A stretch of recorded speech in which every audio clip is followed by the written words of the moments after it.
क्या हुआ जब एक 9 साल की बच्ची को याद आया उसका पिछला जन्म और उसके बाद जो उसने किया अपने कातिलों को सज़ा दिलवाने के लिए, उसे जानकर आप भी हैरान रह जाएंगे।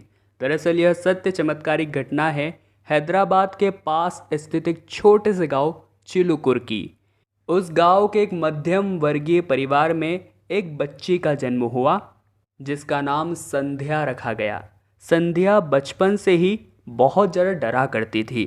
अगर कोई उसे अकेले कमरे में छोड़ जाता या कभी लाइट चली जाती तो वो बहुत ज़ोर से चीखा करती थी और सब नहीं समझ पाते थे आखिर किस वजह से इसको इतना डर है। और जैसे जैसे वह बड़ी हो रही थी उसमें परिवर्तन भी बहुत अजीब हो रहे थे। कभी कभी वो रात को अचानक नींद में से उठ जाती और चिल्लाने लगती, विक्रम सर मुझे मत मारो, विक्रम सर मुझे मत मारो। परंतु उसके माँ बाप को लगा इसने केवल बुरा सपना देखा है और उन्होंने उस बात को वहीं पर टाल दिया। परंतु संध्या जब 9 साल की हुई तब उसे नहीं पता था कि अब जो उसके साथ होने वाला है वो उसकी पूरी जिंदगी बदल कर रख देगा। दरअसल चिलुकुर एक छोटा सा गांव है जहां पर 500 साल पुराना एक चिलुकुर बालाजी मंदिर है। संध्या को उसके पिता रोजाना वहां पर ले जाया करते थे। एक बार की बात है जब वह 9 साल की थी, उसके पिता उसे चिलुकुर बालाजी मंदिर ले गए।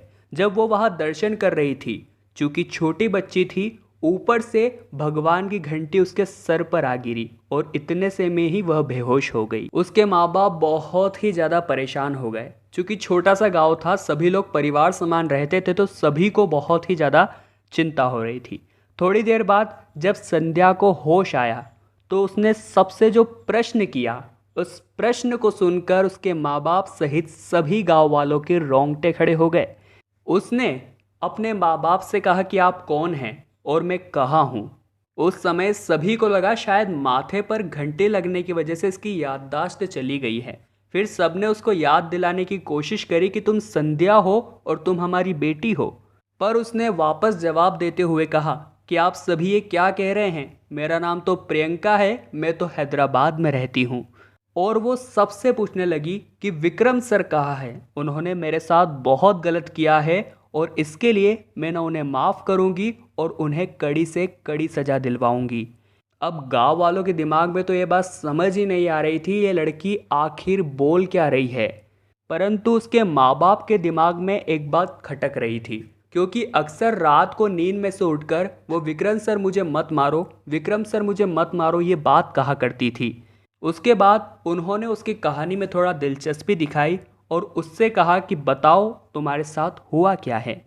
तब वो 9 साल की बच्ची जिसका पुनर्जन्म हुआ था और पिछले जन्म में वो प्रियंका थी जो हैदराबाद में रहती थी, उस 9 साल की बच्ची ने बताया कि मेरी उम्र 24 साल थी और मैं दिखने में बहुत ही ज़्यादा सुंदर थी। ऐसे में एक मल्टीनेशनल कंपनी से मुझे जॉब के लिए ऑफ़र आया। मैंने भी तुरंत हामी भर दी क्योंकि बात मेरी ज़िंदगी की थी। मुझे जॉब करते करते 2 से 3 महीने हो चुके थे, परंतु मैं एक बात महसूस कर रही थी कि उस कंपनी के जो सीईओ थे उनका नाम था विक्रम चंद्रा, और वो हमेशा मेरे ऊपर बुरी नज़र रखते थे। जब भी उन्हें मौका मिलता वो मुझे हाथ लगाते और मुझे टच करने के बहाने ढूंढा करते थे। मैं उनकी बहुत सारी हरकतों से परेशान हो चुकी थी, परंतु बात मेरी जॉब की थी। जॉब बहुत अच्छी थी, मैं उसे छोड़ नहीं सकती थी, इसलिए मैं ये सब बर्दाश्त कर रही थी। एक दिन विक्रम सर ने मुझे उनके ऑफिस में बुलाकर कहा कि एक ज़रूरी फाइल लेकर आज तुम रात में मेरे घर आना, मैं तुम्हारे प्रमोशन की बात करने वाला हूँ।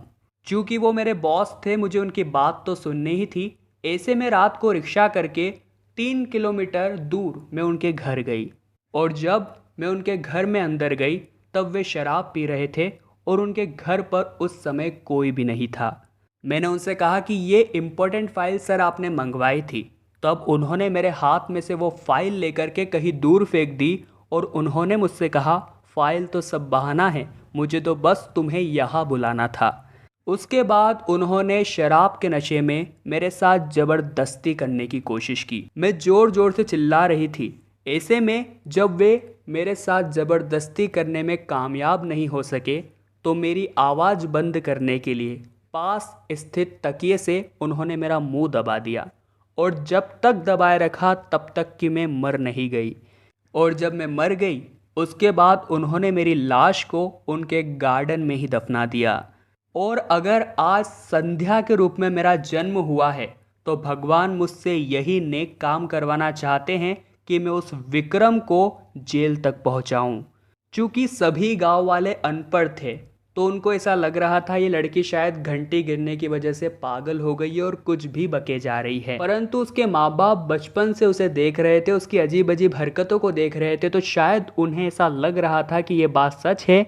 इसलिए वे तुरंत संध्या को लेकर के हैदराबाद गए। जब उन्होंने पुलिस स्टेशन जा करके अपनी सारी बातें पुलिस वालों के समक्ष रखी तो उन्होंने हमारी बात में गंभीरता तो दिखाई, परंतु उन्होंने हमें एक बात बताई कि पुनर्जन्म की किसी भी बात को कोर्ट एक्सेप्ट नहीं करेगा। हमें सबूत की जरूरत है। अगर सबूत हमारे पास होंगे तो हम कुछ भी कर सकते हैं। चूंकि संध्या को ये बात याद थी कि विक्रम ने प्रियंका को का दफनाया है। इसके बाद पुलिस वारंट के साथ विक्रम के घर पहुंची और संध्या की बताई गई जगह पर खुदाई करना शुरू कर दिया। और दोस्तों आप यकीन नहीं करेंगे, वहां पर प्रियंका की लाश मिली जो कि बहुत खराब हो चुकी थी। उसकी अच्छी तरह से शिनाख्त करने के बाद यह पता चला कि वास्तव में वह प्रियंका है जो आज से 9 से 10 साल पहले विक्रम की कंपनी में जॉब किया करती थी और अचानक से कहीं गायब हो गई थी। इसके बाद संध्या के रूप में पुनर्जन्म लेकर आई प्रियंका को 9 साल के बाद इंसाफ मिला। जी हाँ दोस्तों, कहते हैं महादेव चाहे तो वो कुछ भी कर सकते हैं। वास्तव में प्रियंका एक बहुत बड़ी महादेव की भक्त होगी, तभी उसे न्याय दिलाने के लिए महादेव ने इतनी बढ़िया लीला रची। आज विक्रम चंद्रा जेल में है और संध्या अपने माँ बाप के साथ बहुत खुश है।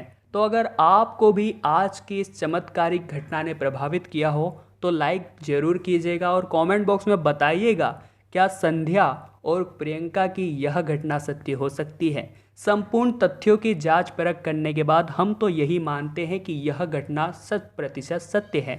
आपकी भी इसी प्रकार की अगर कोई भी घटना है तो आप हमारे इंस्टाग्राम पेज महादेव मिरेकल पर हमें फॉलो करने के बाद भेज सकते हैं। अभी के लिए आप सभी को हर हर महादेव।